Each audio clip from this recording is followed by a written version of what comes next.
નમસ્કાર, all is well એજ્યુકેશનમાં આપનું સ્વાગત છે. આજનો આપણો વિડીયો છે સીઈટી અને પીએસઈ ને અનુલક્ષીને અહીં સામાન્ય જ્ઞાનના કેટલાક પ્રશ્નો આપેલા છે જે આપણને પરીક્ષામાં ખૂબ જ ઉપયોગી થઈ શકશે. તો અહીં આપણે વધારે સમયની પસાર કરીએ અને ડાયરેક્ટ પ્રશ્નો ઉપર આવીશું. તે પહેલાં જો તમે અમારી યુટ્યુબ ચેનલને સબસ્ક્રાઇબ કરેલી ન હોય તો સબસ્ક્રાઇબ કરો, જેથી કરીને અમારા દરેક વિડીયો આપને સૌથી પહેલા મળી રહે. હવે આપણે અહીં પ્રશ્નો ઉપર જઈએ તો અહીં પહેલો પ્રશ્ન છે, રોજ સવારે ઉઠીને પહેલા તમે શું કરશો? તો આપણો જવાબ આવશે અહીં સી, શરીરને સ્વચ્છ કરીશું. પ્રશ્ન 2, બરફના ચોસલામાંથી બનાવેલા ઘરને શું કહે છે? જવાબ આવશે એ, ઇગ્લુ. પ્રશ્ન 3, નીચેનામાંથી ઊન આપણને કોણ આપે છે? અહીં જવાબ આવશે ડી, ઘેટું. પ્રશ્ન 4, ગ્રામ પંચાયતને બીજા કયા નામે ઓળખવામાં આવે છે? તો અહીં જવાબ આપણો રહેશે બી, ગ્રામ સચિવાલય. પ્રશ્ન 5, નીચેનામાંથી વેલા કોણ છે? જવાબ આવશે સી, દૂધી. પ્રશ્ન 6, સૌથી કઠણ પદાર્થ કયો છે? જવાબ આવશે એ, હીરો. પ્રશ્ન 7, આપણી રાષ્ટ્રીય મુદ્રા કઈ છે? જવાબ આવશે સી, 4 સિંહ વાળી આકૃતિ. પ્રશ્ન 8, આ જે ચિત્ર આપેલું છે એનો ઉપયોગ કોણ કરે છે? તો અહીં જવાબ આવશે ડી, ડોક્ટર. હવે પ્રશ્ન 9, આ જે ચિહ્ન આપેલું છે તે શું સૂચવે છે? અહીં જવાબ આવશે સી, દવાખાનું. પ્રશ્ન 10, ગુજરાતમાં સૌથી વધુ દિવસો લાંબો ચાલતો તહેવાર કયો છે? જવાબ આવશે એ, નવરાત્રી. પ્રશ્ન 11, કાનની જગ્યાએ છિદ્ર કોને હોય છે? તો જવાબ આવશે પંખી. દરેક પંખીઓને કાનની જગ્યાએ છિદ્ર હોય છે. પશુ, હાથી અને ભેંસ ને કાન હોય છે. પ્રશ્ન 12, હું પૃથ્વીનો ઉપગ્રહ છું. જવાબ આવશે સી, ચંદ્ર. પ્રશ્ન 13, વિવિધ તાલુકાથી બને છે.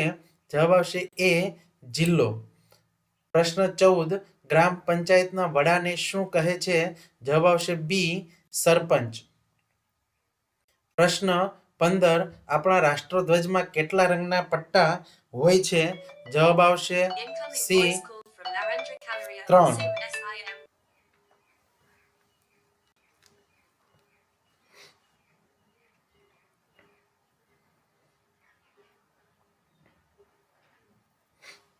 પ્રશ્ન 13, વિવિધ તાલુકાથી ખાલી જગ્યા બને છે. જવાબ આવશે એ, જિલ્લો. પ્રશ્ન 14, ગ્રામ પંચાયતના વડાને શું કહે છે? જવાબ આવશે બી, સરપંચ. પ્રશ્ન 15, આપણા રાષ્ટ્રધ્વજમાં કેટલા રંગના પટ્ટા હોય છે? જવાબ આવશે સી, 3. પ્રશ્ન 16, અહીં જે એક ચિહ્ન આપેલું છે તે નકશામાં શું સૂચવે છે? જવાબ આવશે એ, રેલવે. પ્રશ્ન 17, આખા દેશમાં સૌથી વધુ મીઠાનું ઉત્પાદન કોણ કરે છે? જવાબ આવશે સી, ગુજરાત. પ્રશ્ન 18, શીંગ ચણા વેચનારને શું કહેવાય છે? જવાબ આવશે ડી, ભાડભૂંજો. પ્રશ્ન 19, હેન્ડ વોશિંગ ડે ક્યારે ઉજવાય છે? જવાબ આવશે બી, 15 ઓક્ટોબર. પ્રશ્ન 20, સ્વચ્છતા જાળવવા ગંદા પાણીનો નિકાલ ક્યાં કરવો જોઈએ? જવાબ આવશે એ, ગટર કે શોષ ખાડામાં. હવે અહીં આપ જોઈ શકો છો ખુલ્લામાં જવાબ નહીં આવે, એટલે અહીં એ અને બી આવશે નહીં. પ્રશ્ન 21, માટલા બનાવનારને શું કહેવાય છે? જવાબ આવશે સી, કુંભાર. પ્રશ્ન 22, નીચેનામાંથી કોણ અલગ પડે છે? અહીં લોથલ, રાણકી વાવ, ધોળાવીરા અને સાયન્સ સિટી. તો આપણો જવાબ આવશે ડી, સાયન્સ સિટી. આ આપણા ઐતિહાસિક સ્થળો છે, જ્યારે સાયન્સ સિટી આપણું સાયન્સનું અત્યારે લેટેસ્ટ બનાવેલું છે. પ્રશ્ન 23, નીચેનામાંથી કોણ અલગ પડે છે? સ્વતંત્રતા દિવસ, ભાઈબીજ, પ્રજાસત્તાક દિન, ગાંધી જયંતિ. તો અહીં જવાબ આવશે બી, ભાઈબીજ. આ ત્રણે આપણા રાષ્ટ્રીય તહેવારો છે. પ્રશ્ન 24, બાલ દિન ક્યારે ઉજવવામાં આવે છે? તો આપણો અહીં જવાબ આવશે એ, 14 નવેમ્બર. પ્રશ્ન 25, આ જે ચિહ્ન સંકેત દોરેલો છે એ સાધનનો ઉપયોગ કોણ કરે છે? જવાબ આવશે ડી પોલીસ. પ્રશ્ન 26, તમારી મોટરકાર ખરાબ થઈ ગઈ છે તો તમે કોની પાસે લઈ જશો? જવાબ આવશે સી મિકેનિકલ. ગુજરાતનું સૌથી વધુ વૃક્ષો ધરાવતું નગર કયું છે? જવાબ આવશે બી ગાંધીનગર. પ્રશ્ન 28, ગુજરાતની સૌથી મોટી નદી કઈ છે? જવાબ આવશે એ નર્મદા. 29, આપણા દેશનું રાષ્ટ્રીય જળચર પ્રાણી કયું છે? હવે અહીં આપણા દેશની વાત છે તો અહીં જવાબ આવશે બી ડોલ્ફિન. 30, ગુજરાતમાં હાલ કુલ કેટલા જિલ્લા આવેલા છે? જવાબ આવશે સી 33. 31, એશિયાઈ સિંહ માટેનું અભયારણ્ય ગુજરાતના કયા જિલ્લામાં આવેલું છે? એ જુનાગઢ. પ્રશ્ન 32, આઝાદનું મૂળ નામ શું હતું? જવાબ આવશે ડી ચંદ્રશેખર. પ્રશ્ન 33, તમારી શાળાનો નકશો બનાવવા સૌપ્રથમ તમે શું નક્કી કરશો? જવાબ આવશે સી પ્રમાણમાપ. પ્રમાણમાપ નક્કી કર્યા પછી જ આપણે બધું નક્કી કરી શકીએ છીએ. હવે એના વિશે આપણે થોડીક માહિતી મેળવીએ તો આપણે કોઈ પણ મેપ બનાવવાનું હોય તો જેમ કે એક ગામથી બીજા ગામ છે તે 10 કિલોમીટર હોય તો આપણે જે નકશો બનાવીશું તેમાં આપણે નક્કી કરવાનું હોય છે કે કેટલું માપ રાખીશું. તો જે નકશો બનાવવાનો એમાં 1 સેન્ટીમીટરના ખાલા હશે તો એમાં આપણે 1 સેન્ટીમીટર બરાબર કેટલા કિલોમીટર રાખવા છે તે આપણે નક્કી કરી શકીએ છીએ. જેમ કે એક ગામ આપણે અહીં બતાવેલું છે અને આપણે પ્રમાણમાપ 1 સેમી બરાબર 10 કિલોમીટર રાખ્યા હોય તો બીજું ગામ અહીંયા આવશે તો તમે જોઈ શકો છો કે આ 1 સેન્ટીમીટર છે એના વચ્ચેનું અંતર, એટલે એના વચ્ચેનું અંતર થયું 10 કિલોમીટર. તો એને કહેવાય અહીં પ્રમાણમાપ.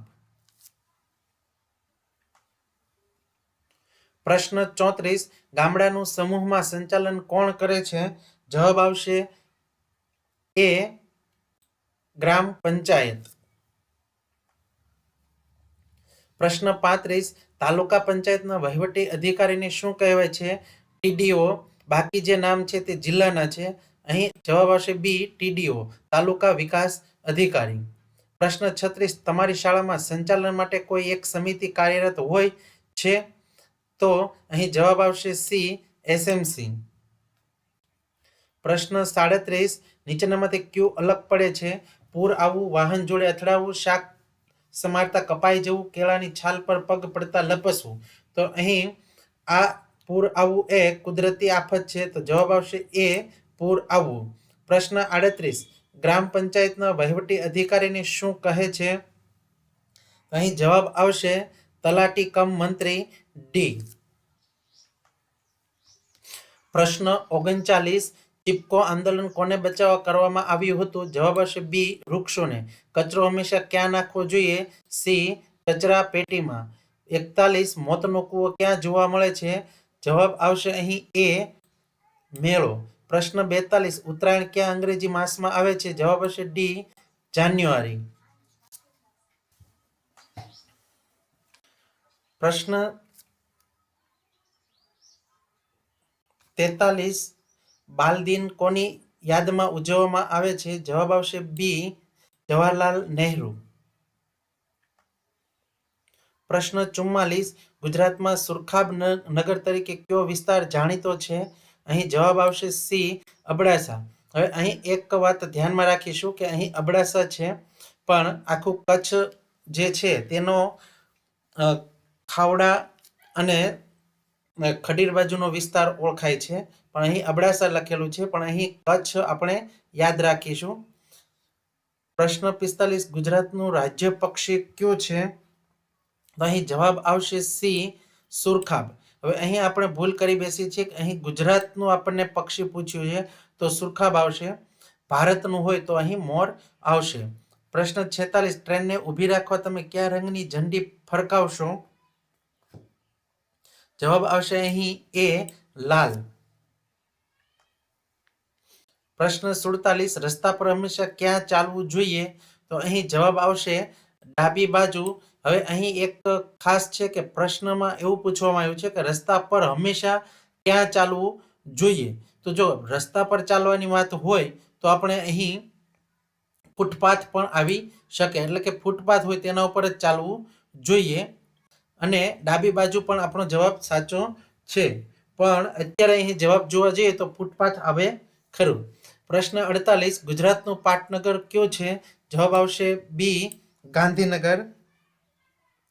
પ્રશ્ન 49, ગુજરાતનું એકમાત્ર ગિરિમથક એટલે? એ, સાપુતારા. પ્રશ્ન 50, અમદાવાદ કઈ નદીના કિનારે આવેલું છે? જવાબ આવશે બી, સાબરમતી. તો અહીં આપણે 50 પ્રશ્નો પૂરા કર્યા છે. નેક્સ્ટ વિડીયોમાં આપણે બીજા 50 પ્રશ્નો જોઈશું. આપણને આ પસંદ આવ્યું છે. આપણને જો આ વિડીયો પસંદ આવ્યો હોય તો લાઈક કરો, શેર કરો અને બીજા મિત્રોને પણ પહોંચાડો. ધન્યવાદ.